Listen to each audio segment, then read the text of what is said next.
I never believed in Bigfoot, not even a little. Sure, I'd heard the stories, seen the grainy photos, watched those late-night documentaries when I couldn't sleep, but I always thought it was nonsense. Bears misidentified, attention seekers, hoaxes, that kind of thing. But I was wrong, dead wrong, and I've got the video to prove it.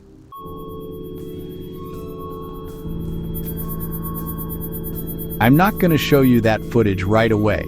First, you need to understand how I ended up in that cabin alone. How I came face to face with whatever that thing was, trying to tear its way through the wall. Because if I just showed you the clip with no context, you'd assume it was fake. Hell, even with context, some people will say that. But I'm going to tell you exactly what happened from the start, and you can make up your own mind.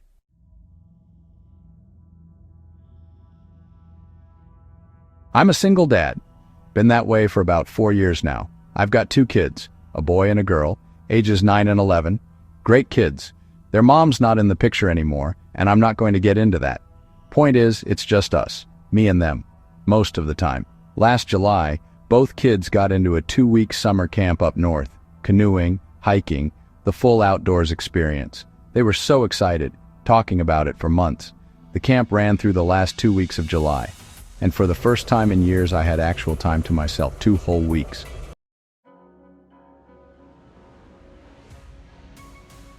Now, I work construction, mostly framing. Hard work, long hours, but it pays the bills. Between work and raising 2 kids alone, I don't get much time to breathe. So after I dropped them off at the camp that Monday morning and watched them wave goodbye in the rearview mirror, I felt this strange mix of relief and loneliness hit me all at once. The house was too quiet when I got home, unnerving almost. So I called my foreman and told him I was taking a few days off. He grumbled about it, but we'd just wrapped a big job and nothing else was starting until next week. He gave me until Monday, 4 days. I decided to do something I hadn't done in years. Go somewhere alone, somewhere remote, somewhere quiet. No kids asking for snacks every 10 minutes. No job site drama. No bills stacked on the kitchen counter. Just me and peace.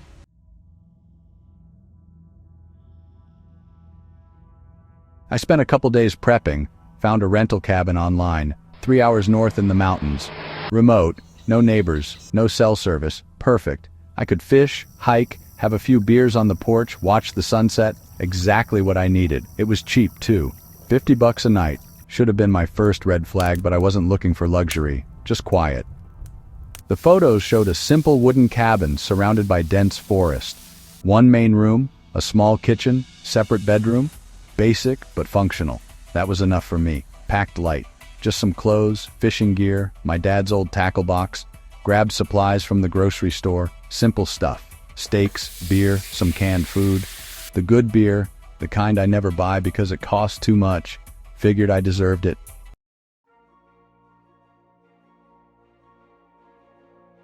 I left Thursday morning. First hour was normal highway. Second hour took me onto winding back roads through rural areas. By the third hour, I was on dirt roads cutting into thick forest, kicking up dust behind my truck. I passed one other cabin maybe 2 miles before mine. An old Jeep was parked outside, but I didn't see anyone. After that, it was just trees, endless pine and quiet. The final stretch was rough. Potholes, sharp turns, no guardrails. Had to crawl at 15 or 20 miles an hour.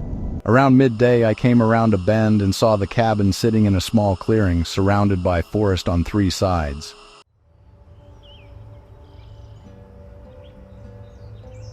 I parked in front and noticed the cabin door was slightly ajar.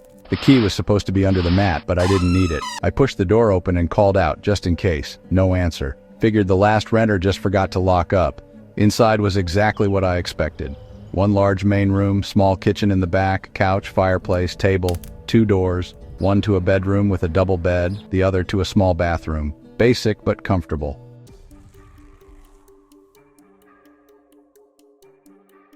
I unpacked, made myself a sandwich, cracked a beer, and sat on the porch. The view was incredible. Dense woods, distant peaks, bird song. The air smelled like pine and earth, clean, quiet. That evening was just perfect. Pasta for dinner. Stars like I hadn't seen in years. I read until I got tired and went to bed around 10:30. Slept like a rock.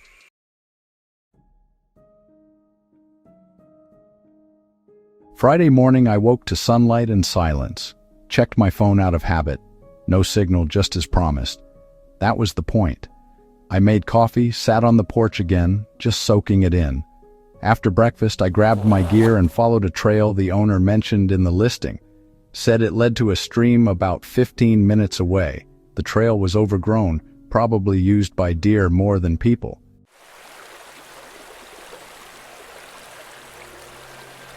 The stream was perfect. Clear water, smooth rocks, steady current. I fished all morning, caught a few small trout, kept 2 for dinner. Walked back to the cabin, cleaned the fish on the porch, put them in foil, and stored them in the fridge. Later, I explored the woods near the cabin. Didn't go far, just scouted the area. That's when I noticed how quiet everything felt. Not peaceful quiet. Off quiet, like the forest was holding its breath.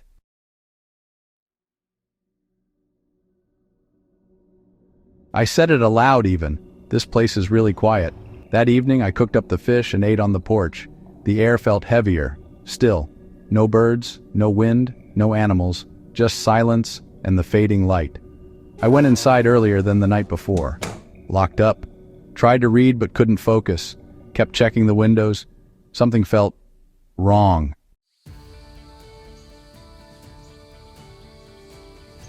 Saturday started the same.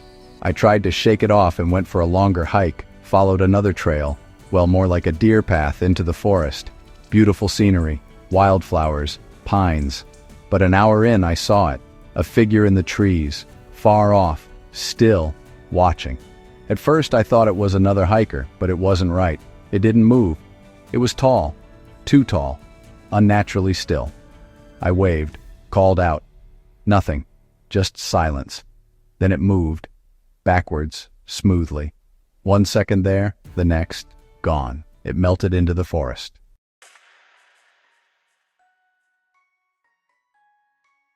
I stood there, chilled to the bone, told myself it was just someone avoiding contact, but it felt wrong. The way it moved, the way it watched. I cut the hike short and went back to the cabin. Tried to read again, tried to eat, but that feeling never left me.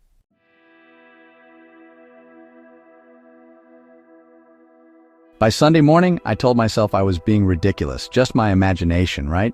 But when I stepped outside, everything changed. Footprints, giant barefoot prints in the soft dirt by the porch, easily twice the size of my boots, perfectly shaped, 5 toes, human-like but not.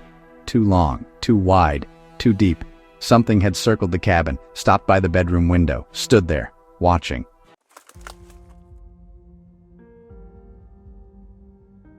I followed the prints until they vanished into rocky ground. My hands were shaking. I couldn't explain it. Not a bear, not a person, something else. I didn't leave the cabin that day. Kept checking the windows, the tree line. Every sound made me jump.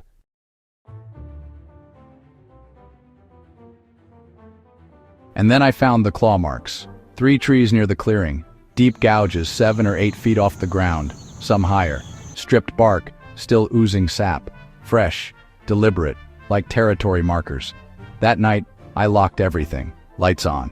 Keys on the table. Phone charged. Just one more night, I told myself.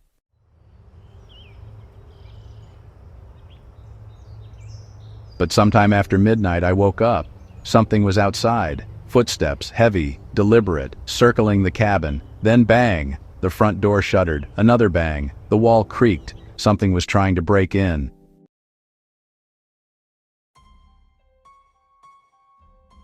Then it stopped using the door and started tearing through the wall.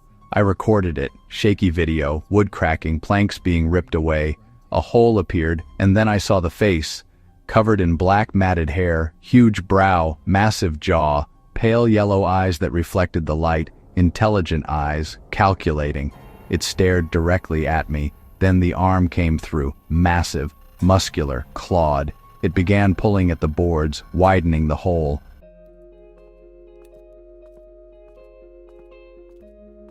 I fled, unlocked the bedroom window, climbed through, ran for the truck.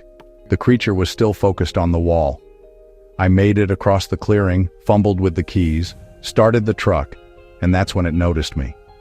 It ran. Fast. Too fast.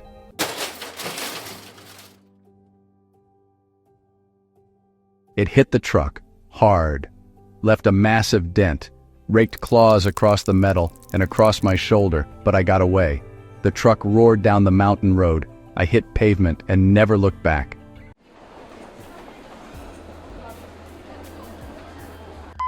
I didn't stop until I hit a gas station about 3 hours later. The clerk stared at me and, I lied.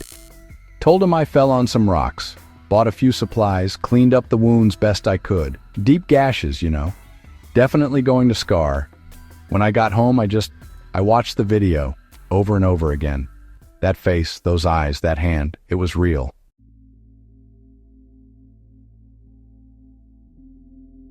I called the cabin company, told them something broke in, declined to report it to the police. They sent someone out to check, but never followed up. The kids came home a few days later. They noticed the bandages, of course. I told them it was a hiking accident.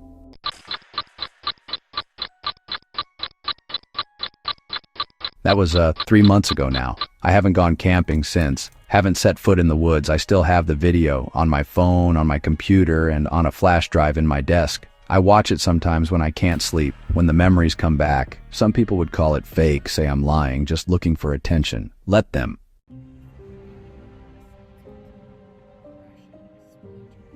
I know what happened. I know what I saw.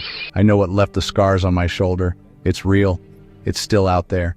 And well, I'm never going back. Encounter 1. Daylight sighting and footprint photo. Near Lake Esler. Submitted. March 23, 2013. Date of encounter. June 24, 2012. Location. Near Deerhead Lake and Lake Esler. Beaverhead County, Montana. Nearest town, Argentienta. Nearest road, Highway 278. In the fall of 2012, a witness and 3 others came across what appeared to be a massive footprint in the mud, just 500 yards from a high mountain lake near Deerhead Lake. A photo was taken to document the unusual print. The witness, who had seen a Sasquatch in the same area 3 years earlier, believed he knew what made the track. Though brief, the encounter left a lasting impression. It occurred around 10:30 a.m. under clear conditions. This incident adds to a series of sightings reported in the rugged terrain of southwestern Montana, where the wilderness often seems to hold more than just wildlife. Encounter 2, Late Night Road. Encounter near Decker, submitted. January 13, 2007. Date of encounter, October 2006. Location, Old Town Site of Decker, Bighorn County, Montana. Nearest road, Decker Highway. A nighttime drive turned unsettling for JG, a shuttle driver assigned to move railroad crews in rural Montana. While alone on the road near the now relocated town of Decker, JG spotted a tall figure walking along the roadside. Initially thinking it was a pedestrian, he quickly realized this was something different. The creature crossed in front of his van, forcing him to brake suddenly. It never made eye contact, but did glance over its shoulder, revealing a body covered in long, groomed hair. Under the headlights, facial features were indiscernible, but its sway as it moved was unforgettable. The next day, JG returned in daylight to measure the scene. Using surrounding landmarks, he estimated the creature stood at least 8 feet tall. Though he found no physical evidence like tracks or hair, the image of the figure stayed with him. He later admitted he carried a digital camera at the time, but was too shocked to use it. Encounter 3. Figure, caught sitting by creek, near Red Lodge, submitted. July 13, 2012. Date of encounter, June 30th, 2012. Location, Carbon County, Montana, near Red Lodge.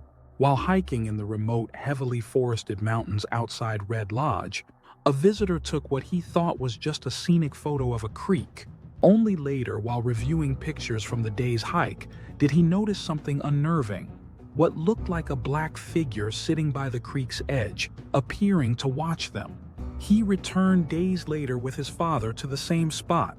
The area where the figure had been was empty, but newly broken branches were evident near the bank. More photos were taken, including one with his father sitting in the exact position. The contrast was striking. Whatever had been there that day was gone, but it left behind a trail of questions. The photo was taken around 9 a.m. under a clear, shaded canopy of pine trees. The witness later expressed a desire to share the images with researchers to confirm their authenticity. Encounter 4. Mysterious noises and smells. Around a remote cabin. Submitted March 31, 1999. Date of encounter: spring, early 1980s. Location: Dearborn River area, Cascade County, Montana, about 40 miles south of Great Falls. In a secluded mountain area accessible only by snowmobile or 4x4, 4 friends were spending the night in a remote cabin. Late at night, a foul odor filled the air, described as nearly unbearable. It was soon followed by strange, loud, warbling noises that circled the cabin. One of the witnesses, the submitter's aunt, managed to record the sounds on a portable tape recorder. However, the tape was never analyzed. No alcohol or drugs were involved, and the group had no power, running water, or outside contact. The event took place in a conifer-heavy forest around 5,000 feet in elevation. The nearest inhabited property was 3 miles away, reinforcing the mystery of what or who was out there making such inhuman sounds in the dark. Encounter 5. Possible sighting and wood knocks in the Swan Valley. Submitted November 1, 2007. Date of encounter: October 30, 2007. Location: Flathead County, Montana, near Swan Lake. While hunting in District 130 off Highway 83, a man experienced something he couldn't explain. Separated from his hunting partners, he began hearing repeated knocking noises coming from the pine forest to his right. Thinking it might be a woodpecker, he investigated, but the sound was too loud and rhythmic. Later, while walking through a ravine filled with fallen trees, the knocking stopped abruptly. Then, a short while later, he heard what he believed to be an elk call, but his hunting partners never heard it, even though one was only half a mile away. After listening to a recording of whoops and knocks from California, the man became convinced that what he had heard in the woods was something else entirely. It was his first time hunting in the area. He left with more questions than answers, and a new awareness of how wild Montana's forests can truly be. Encounter 6. Daylight sighting on Crane Mountain. Submitted June 12, 2019. Date of encounter: June 12, 2019. Location: Flathead County, Montana, Crane Mountain Road, near Ferndale. At 12:35 p.m. on a clear spring day, a driver ascending Crane Mountain caught sight of a black creature moving quickly up a steep hillside. At first, the witness assumed it was a black bear, but as he neared the spot where the figure had crossed, he looked up and froze. What he saw wasn't on all fours. It was bipedal, striding powerfully up the incline. The creature stopped after about 70 yards, turned to look directly at the vehicle, then vanished over the ridge. It was completely covered in jet black hair, which glinted brass or copper when struck by sunlight. The speed was astonishing. What took the witness over a minute to climb on foot had taken the creature only about 8 seconds. 2 years prior, another man reported a similar sighting on the same mountain. Encounter 7. Rock thrown at vehicle after exploring old mines. Submitted June 12, 2019. Date of encounter: August 22, 2010. Location: Granite County, Montana, Racetrack Lake Road, north of Georgetown. Lake around 4 p.m. On a warm summer afternoon, a man driving back from exploring abandoned gold mines near Georgetown Lake had a startling encounter. As he navigated a rough, forested back road, a rock came flying from the right side of the woods and slammed into the roof of his FJ Cruiser. The impact left a dent, and the rock tumbled down the hillside. Thinking someone was playing a prank, or worse, he stopped and jumped out. But instead of a person, he caught a glimpse of a large, dark creature disappearing uphill into the trees. He stood stunned. No way, he thought. It couldn't be. Yet the dent in his roof remained, and the silence that followed in the pine woods was deafening. Whether human or something else, whatever had thrown that rock had serious strength and a perfect aim. Encounter 8, close encounter by a creek near White Sulphur Springs. Submitted, August 19, 2012. Date of encounter, May 29, 2010 or 2011. Location, Meagher County, Montana, Sheep Creek near Jumping Creek Campground. While camping alone in the Little Belt Mountains, a man headed out to fish on Sheep Creek, a lush, water-rich area thick with pine forest and beaver dams. As he stood near the bank, a movement across the creek caught his attention. There, standing upright, was a reddish-brown humanoid figure. It appeared to be washing berries before locking eyes with the witness, then bolting into the trees. The creature's hair was matted, and the witness had a strong impression it was female. Earlier that day, he'd noticed an unpleasant smell, like winterkill, lingering in the air. It lingered just long enough to raise his suspicions before the creature appeared. Years before, as a child, he had camped on the other side of the same mountain range and heard similar stories. Now, he had one of his own. Encounter 9. Eyes in the timber. Close encounter on a hunting trail near Bowles Creek. Submitted, December 26, 2005. Date of encounter, September 11, 1991. Location, Ravalli County, Montana, Bowles Creek in the Deer Lodge. Anaconda Pintlers, Wilderness. Nearest town, Hamilton or Darby. In the remote dark timber of the Montana backcountry, a seasoned elk hunting guide found himself in a situation that decades of experience couldn't have prepared him for. It was fall, prime hunting season, and the guide was leading a horse down a narrow game trail along a ridge in the Bowles Creek area. The forest here was ancient, thick, and silent, except for the creak of saddle leather and the occasional call of distant birds. The day was ending, and the trail was wrapped in the dim light just before sunset. As they descended, the guide's horse, a trail-hardened animal, began to grow restless. He could feel the breeze shifting slightly, carrying something unseen down through the trees.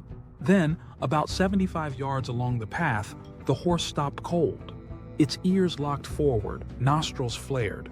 Something was watching them. To the left, not more than 25 to 30 feet away, a massive root ball from a fallen pine tree jutted from the earth. And behind it, partially crouched, was something else.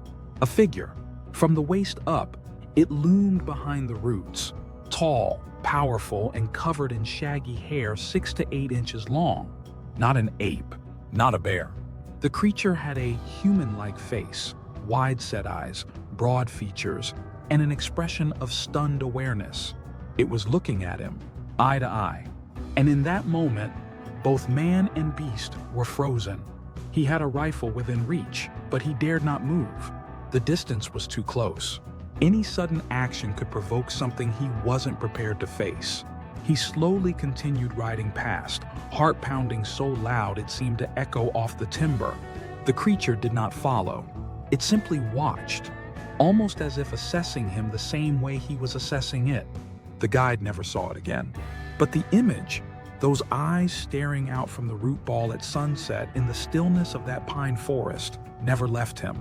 Years later, he still recalled the encounter vividly and said that if the opportunity and resources ever presented themselves, he would return to Bowles Creek to find it again.